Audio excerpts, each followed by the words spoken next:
नमस्कार, मेरा नाम है राजेंद्र सिंह ठाकुर। दिन है मंगलवार, तारीख है 2 अप्रैल और आप सुन रहे हैं रेडियो भारती। सबसे पहले हेडलाइंस। त्रिची चेन्नई राजमार्ग पर बस और लॉरी की टक्कर, हादसे में 2 की मौत और 10 से अधिक घायल। वीपैट पर्चियों की पूरी गिनती की उठी मांग, सुप्रीम कोर्ट ने केंद्र और चुनाव आयोग से मांगा जवाब। बाल्टीमोर पुल हादसे को लेकर आया बड़ा अपडेट। सैकड़ों को मारने पकड़ने के बाद इजरायली सेना ने खाली किया अल शिफा अस्पताल। विमान यात्रियों के लिए राहत की बड़ी खबर, अब उड़ान के लिए बैठकर नहीं करना होगा लंबा इंतजार।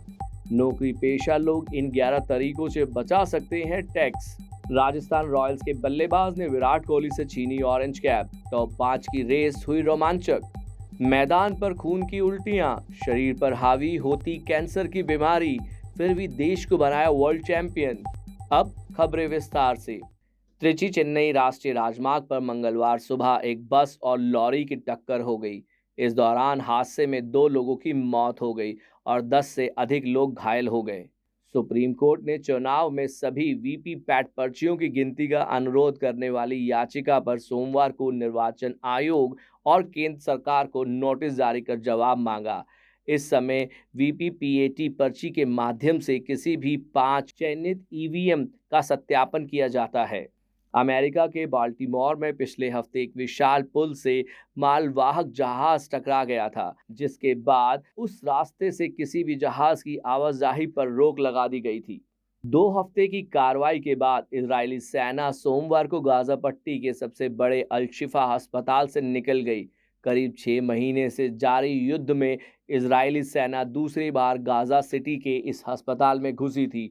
वहां पर उसने हमास व इस्लामिक जिहाद के लड़ाकों के खिलाफ कार्रवाई की थी। कई बार ऐसा होता है कि विमान में बैठने के बाद उड़ान में काफ़ी देरी होती है और इस बीच यात्रियों को बाहर निकलने भी नहीं दिया जाता, लेकिन अब यह नियम बदल गया है। एविएशन सेफ्टी को देखने वाली संस्था bureau of civilian aviation security नई गाइडलाइन जारी की है। इसके मुताबिक अब फ्लाइट में बोर्डिंग के बाद लंबे समय तक उड़ान नहीं भरने की स्थिति में यात्री बाहर निकल सकेंगे। नौकरी पेशा लोगों के लिए टैक्स सेव करना एक चुनौती जैसा है। कई बार tax payer income tax return file करने के आखिरी दिनों में टैक्स सेव करने का सोचते हैं। वैसे बता दें कि अगर आप पहले से टैक्स सेविंग का प्लानिंग करते हैं तो आप ज़्यादा राशि बचा सकते हैं। और राजस्थान रॉयल्स ने सोमवार को आईपीएल 2024 के 14वें मैच में मुंबई इंडियंस को 6 विकेट की करारी शिकस्त दी।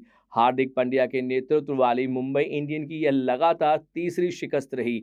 इस मुकाबले में गेंदबाजों का दबदबा स्पष्ट नजर आया, लेकिन युवा बल्लेबाज रियान पराग ने अर्धशतक जमाकर अपनी उपयोगिता साबित की। आज ही के दिन साल 2011 में भारत ने 28 साल का सूखा खत्म करते हुए वर्ल्ड कप के खिताब को अपने नाम किया था। फाइनल में टीम इंडिया ने श्रीलंका को धूल चटाते हुए दूसरी बार विश्व कप की ट्रॉफी जीती थी। युवराज सिंह ने टूर्नामेंट में बल्ले और गेंद दोनों से खूब धमाल मचाया था। यूवी का टीम इंडिया को चैंपियन बनाने में बड़ा ही योगदान रहा था। अब हम लेते हैं आपसे अलविदा, इस वादे के साथ कि आप बने रहेंगे रेडियो भारती के साथ। धन्यवाद।